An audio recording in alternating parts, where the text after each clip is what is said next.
Eh bien salut à tous, c'est Goten, j'espère que vous allez bien, en tout cas moi ça va nickel. Aujourd'hui on se retrouve pour vous présenter un animé en la personne de Redo of Healer. Keiharu est un jeune paysan propulsé héros guérisseur suite à l'apparition d'une marque sur sa main. La princesse du royaume Flair vient le chercher dans son village pour le ramener à la capitale. Malheureusement pour lui, le voilà exploité horriblement par ses compagnons héros et par le royaume. Drogué, humilié et violé constamment, Keiharu est un être brisé qui n'aspire qu'à un seul but, la vengeance. Cette chance lui est offert lorsqu'il comprend que son pouvoir de guérison lui permet en réalité de contrôler les états des éléments, pouvant ainsi faire réapparaître un membre coupé ou pourrir instantanément un corps. Bien décidé à se venger, il utilise ses pouvoirs à son maximum ainsi qu'une pierre philosophale après avoir battu le seigneur démon, et il rétablit le monde et il est propulsé du coup 4 ans en arrière où il va se souvenir grâce à quelques événements de ce qui s'est passé et il va commencer sa vengeance. Bon, déjà pour prévenir, il existe deux versions disponible pour cet animé. La première est une censurée qui passe à la télé et l'autre est une version non censurée. Bon, je vous préviens tout de suite, j'ai regardé la non censurée car clairement cet animé est très proche d'un hentai. En vérité, l'histoire est bonne, un mec qui se fait défoncer et qui veut se venger, ça a de la gueule sur le papier, le tout est prenant, mais,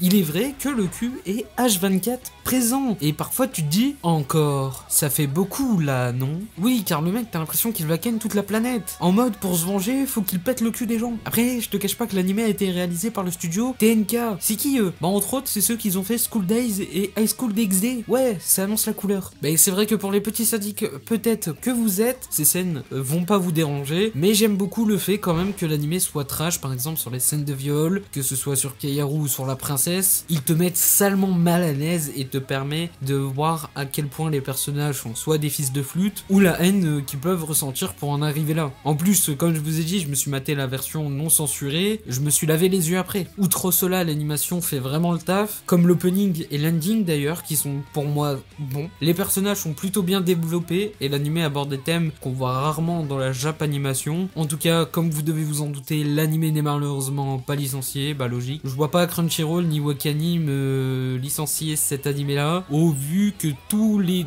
2 minutes d'un épisode, tu as des boobs nus qui bougent. L'anime comptera en tout 12 épisodes de 24 minutes, il est sur les genres action, aventure, dramétrie, fantasy, mature, romance, seinen, et sur les thèmes harem et vengeance. En tout cas, j'espère que cette vidéo vous a plu. Je ne suis pas responsable de si vous regardez cet animé. C'était Goten, on se dit à la prochaine pour une nouvelle vidéo. Ciao ciao.